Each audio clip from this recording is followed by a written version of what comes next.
خبر شامل کرتے ہیں اسلام آباد سے۔ کرائم رپورٹر مختار کٹاریا کی رپورٹ کے مطابق اسلام آباد مقدمہ نمبر 102/23 تھانہ شہزاد ٹاؤن ملزمان کا پولیس اہلکاروں پر کلہاڑیوں سے وار۔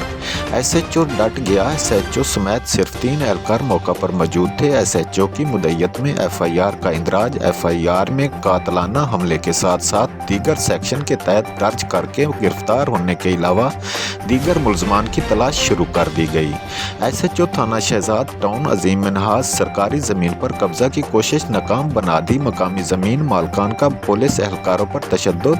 ایس ایچ او بھی زخمی ہوئے، اس کے باوجود ایس ایچ او نے ملزمان کو موقع پر بھی دبوچ لیا۔ زمین پر قبضہ میں استعمال ہونے والا ایکسکیویٹر بھی پولیس تحویل میں لے لیا۔